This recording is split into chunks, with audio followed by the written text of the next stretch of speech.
इतना अच्छा सरप्राइज मिला। यहाँ का फेमस फूड पोहा। मेरे चैनल में आप सभी का स्वागत है। इंदौर में नए दिन की नई सुबह की शुरुआत करते हैं नाश्ते से। नाश्ते में पोहा, इडली सांभर, सब्जी, paratha, bread, butter, jam, fruits इत्यादि थे। यहाँ पर मैंने अपने नाश्ते की प्लेट लगा ली।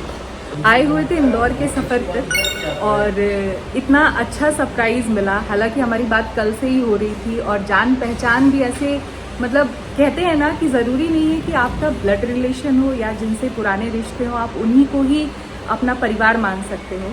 बात तो सही है। और हम लोग कल यहाँ आए इंदौर दर्शन करने के लिए और आज इतना अच्छा सरप्राइज़ मिला। नमस्ते।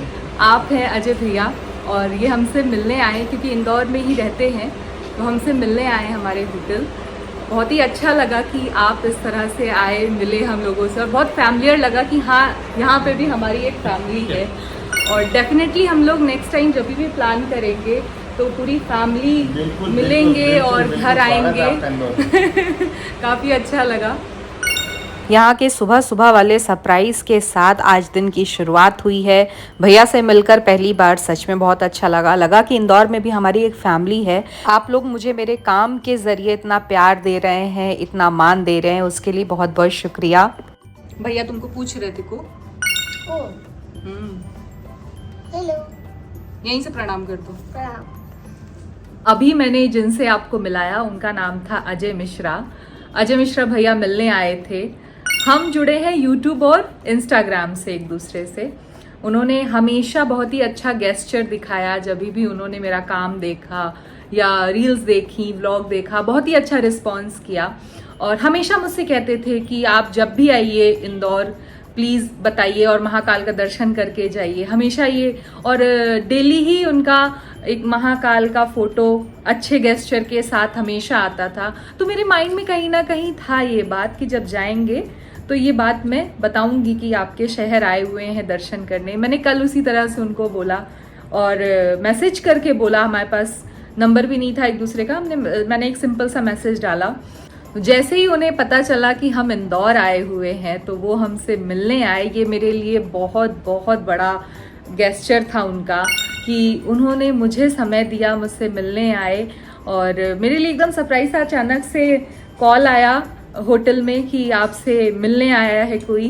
तो जब मैंने नाम सुना तो मैं एकदम सरप्राइज हो गई। मैंने सोचा ही नहीं था कि भैया मिलने आएंगे और बहुत ही अच्छा लगा उनसे मिल करके। मतलब ये ऐसे रिश्ते होते हैं ना, हमारे अपने तो हमारे साथ हैं, बट ये जो एक्सटेंड फैमिली हम करते जाते हैं अपने काम से, अपने स्वभाव से, या जो लोग आपको पसंद करते हैं आपके यूट्यूब इंस्टाग्राम पे, तो ये जो फैमिली बढ़ती जाती है ना, इसका जो एक पावर होता है वो सबसे अलग है। बात तो सही है। मुझे इतना अच्छा लगा, मैंने संदीप को भी, पांडे जी को भी मिलवाया। मैंने कहा देखिए मिलने आए हैं हमसे और बहुत ही अच्छा लगा। अजय भैया बहुत ही अच्छा लगा कि आप हमसे मिलने आए। उनके साथ डिनर का भी प्लान था, उन्होंने इनवाइट किया कि हम शाम में डिनर करते हैं साथ में, बट आज हमारे पास बहुत ही कम समय है। तो डेफिनेटली जब भी अगली बार हम आएंगे या आप हमारे शहर आएँ तो ये डिनर भी होगा, मुलाकात भी होगी, एक अच्छी सी गैदरिंग भी होगी दोनों की फैमिली के बीच। इतना प्यार देने के लिए, ये सम्मान देने के लिए अजय भैया आपका बहुत बहुत धन्यवाद। और नेक्स्ट टाइम ज़रूर हम दोनों की फैमिली एक दूसरे से मिलेगी, बैठेगी, बातें होंगी, कुछ बढ़िया सा अच्छा सा एक साथ प्लान किया जाएगा। Really very thank you for this. ये सरप्राइज़ मुझे सच में बहुत अच्छा लगा।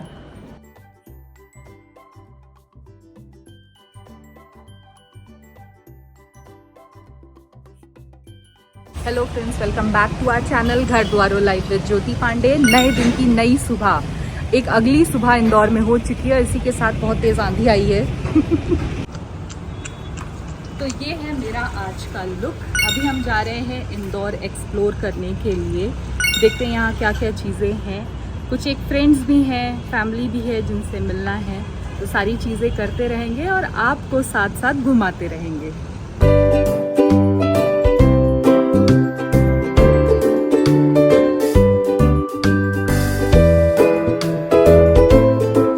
हमारे होटल के पास ही था यहाँ एक मॉल जो कि काफ़ी अच्छा था। हमें लेने थे पांडे जी के लिए शूज़, क्योंकि उनके शूज़ अचानक से ख़राब हो गए थे। तो यहाँ वो अपने शूज़ ट्राई कर रहे हैं कि कौन सा लेना चाहिए। उसके बाद हमने शुरुआत की इंदौरी नाश्ते के साथ। तो इंदौरी नाश्ता ढूंढने के लिए हम आए यहाँ पर इस दुकान में, जहाँ नाश्ता नहीं था। बोले मॉर्निंग में ही मिलेगा, लेकिन ये जो बगल में दूसरी दुकान थी वहाँ पर इंदौरी स्टाइल का पोहा, ढोकला, कचौड़ी, इमरती, समोसा, बाप रे सब कुछ अवेलेबल था। तो हमने यहाँ लिया गर्मा गर्म पोहा, साथ में जलेबी का ऑर्डर दे दिया है, बन के हमारे पास आ जाएगी। मेन रोड पे ही ये दुकान थी और हमारे होटल से काफ़ी पास था। इनके पास मिठाइयों की भी काफ़ी अच्छी वैरायटी थी।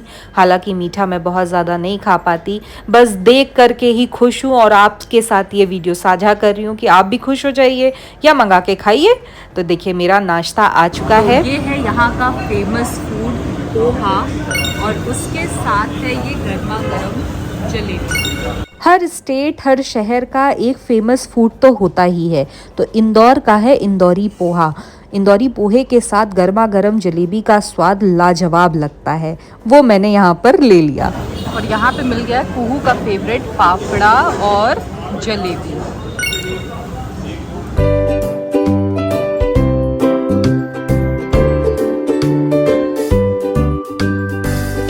इंदौर के अपने अगले सफ़र पर हम आ गए हैं लाल बाग। जी हाँ, लाल बाग पैलेस में हम आ चुके हैं, अंदर एंटर कर चुके हैं। तो यहाँ पर टिकट लेने के बाद हम भ्रमण करते हैं लाल बाग पैलेस का। ये लाल बाग पैलेस जो कि इंदौर शहर में स्थित है, एक आवासीय शाही महल है। ये शाही महल होलकर राजवंश जो मराठा थे उनका घर था। 76 एकड़ में फैला ये महल, जिसमें 45 कमरे, जिसका निर्माण 3 चरणों में हुआ था। इस महल को तुकोजी राव द्वितीय के शासन में 1877 में बनवाया गया था। काफ़ी सुंदर, शांत और पीसफुल जगह थी ये। आसपास बगीचे भी थे, काफ़ी बड़े एरिया में ये फैला हुआ था। लालबाग पैलेस को घूमने के लिए हमारे पास कोई गाइड नहीं था। पता नहीं क्यों उस दिन कोई गाइड हमें नहीं मिला, या गाइड नहीं होता है उस संग्रहालय में, क्योंकि पूरी तरह सब संग्रहालय बन चुका है। म्यूज़ियम है, आप जाइए, घूमिए, देखिए। तो हम अंदर एंटर कर चुके हैं। यहाँ पर होलकर राजवंश के सभी जो भी राजा थे उनके बारे में विस्तार पूर्वक लिखा गया है। सबसे पहले अहिल्याबाई होलकर जी के बारे में यहाँ लिखा है। उसके ठीक बगल में सूबेदार मल्हार राव होलकर जी के बारे में संक्षिप्त में व्याख्या की गई है। चलिए अंदर चलते हैं। ये राजसी दरबार देख के लगता है कि ये इतनी बड़ी डाइनिंग, फेस्टिवल, मीटिंग, शादी समारोह के लिए ही बनाई गई होगी। देख करके काफ़ी इटालियन लुक आ रहा था इस जगह का, काफ़ी सुंदर था। अभी आगे आगे और घूमते हैं क्या क्या चीज़ें हैं। ये जितनी भी कुर्सियाँ यहाँ लगी हैं बहुत ज़्यादा मेंटेन नहीं थी, तो इसलिए ख़राब हो गई थी, लेकिन देख के इसलिए अच्छा लग रहा था कि उस समय की है जब यहाँ पे राजाओं का शासन हुआ करता था। तो ये एक पैसेज है जिससे हम सामने वाले कमरे की ओर जा रहे हैं। साइड में ही हमें एक पूल टेबल मिली, मतलब इस रूम में पूल टेबल खेली जाती थी। उसके आगे यहाँ पर थी लाइब्रेरी, जो कि काफ़ी बड़ी लाइब्रेरी थी।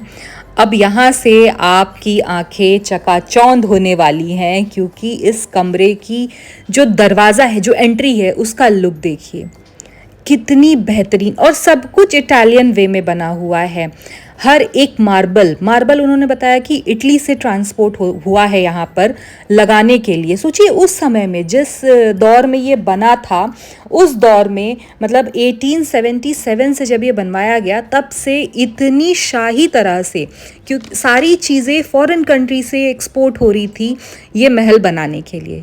ये मार्बल की फिनिशिंग देखिए, मार्बल का टेक्सचर देखिए कितना सुंदर। तो चलिए दूसरी जगह चलते हैं। अब हम आ गए हैं यहाँ टाइगर जोन में क्योंकि यहाँ 2 टाइगर ऐसे ही केज में रखे हुए थे। शायद यहाँ के राजाओं ने इसका शिकार किया होगा, तो ये निशानी के तौर पर यहाँ रखा है। और सबसे इंटरेस्टिंग चीज़ ये देखिए, ये है उस ज़माने की लिफ्ट। जी हाँ, इस लिफ्ट के द्वारा खाना, सामान या ज़रूरत की चीज़ें नीचे ऊपर वाले फ्लोर पर पहुँचाई जाती थी। वाओ! इस बड़े से गलियारे में नीचे की ओर चारों तरफ कमरे बने हुए थे। तो ये पहला कमरा था जिसे देख करके अमी जे तुम्हार छिन छिन छिन वाली फीलिंग आ रही थी भाई। ये एकदम भूल भुलैया वाला रूम लग रहा था। ये देखिए, लग रहा है कि नहीं भूल भुलैया वाला रूम। उसके बगल में ही लेडीज रूम था, यानी कि लेडीज का वॉशरूम। ये बड़ा सा बरामदा और चारों तरफ कमरे, बहुत ही सुंदर लग रहा था। ऊपर के कमरे बंद किए हुए थे, शायद कुछ काम चल रहा था, उन्होंने बताया साफ सफाई और मेंटेनेंस का। तो यहाँ से ये देखिए आप, कितना शानदार लग रहा है। इधर पधारिए। ये नीचे की ही तरफ एक और जगह थी, जहाँ के दोनों कमरे देखने के बाद मैं तो भाई एकदम शॉक्ड रह गई कि इतना सुंदर भी मुझे तो लग ही नहीं रहा था कि मैं इंडिया में हूँ, एमपी में हूँ। मुझे ऐसा लग रहा था मैं किसी विदेश में, किसी बकिंघम पैलेस को एक्सप्लोर करने के लिए आई हूँ, देखने के लिए आई हूँ। इतना सुंदर, इतनी सुंदर कारीगरी, और हर कमरे का टेक्सचर अलग, कलर अलग, उसके फर्नीचर अलग, बहुत ही शानदार तरह से। आप देखिए सीलिंग का, आज हम लोगों के घरों में फॉल सीलिंग होती है, मतलब कह नहीं सकते ये फॉल सीलिंग। आप देखिए उस ज़माने में 1877 की बात है ये, कितनी सुंदर। और ये था इनका राज दरबार, जहाँ पे दरबार लगता था राजा का। ये देखिए सामने उनकी चेयर है, और कितना सुंदर, जैसे पिक्चरों में और टीवीज़ में, शोज़ में दिखाया जाता है कि किस तरह से पर्दे होते हैं, एक शाही कमरा होता है, चारों तरफ सिटिंग होती है, वैसा ही था। उसके बाद हम वापस चल रहे हैं दूसरे जोन में। तो चलिए, यहाँ पर मुझे अच्छा लगा कि लेडीज़ को प्रेफर किया जाता है गार्ड के जॉब के लिए। तो पूरे ही इस पैलेस में मैक्सिमम लेडीज़ थी जो गार्ड थी, क्योंकि उन्हें रोजगार मिल रहा है, सबसे अच्छी बात ये है। 14 नवंबर सन 1988 को मध्य प्रदेश के तत्काल मुख्यमंत्री द्वारा ये महल नेहरू केंद्र के रूप में जनता को समर्पित कर दिया गया था। आज के समय में भी यहाँ हर साल मालवा नामक कार्यक्रम आयोजित किया जाता है। लाल बाग महल में होलकर परिवार 1978 तक रहा था। मुझे इस महल के बारे में बहुत जानकारी तो नहीं थी, जो भी थोड़ा बहुत मैं जान पाई आपसे साझा किया। अगर कहीं कुछ गलती हो गई हो तो उसके लिए क्षमा चाहती हूँ। ये वीडियो यहाँ समाप्त नहीं हुआ है, इसका पार्ट 2 जल्द ही मैं अपलोड करूंगी। तब तक आप इस वीडियो को लाइक कीजिए, चैनल को सब्सक्राइब कीजिए और बेल आइकन को प्रेस कीजिए। शेयर करना बिल्कुल मत भूलिए। Bye bye.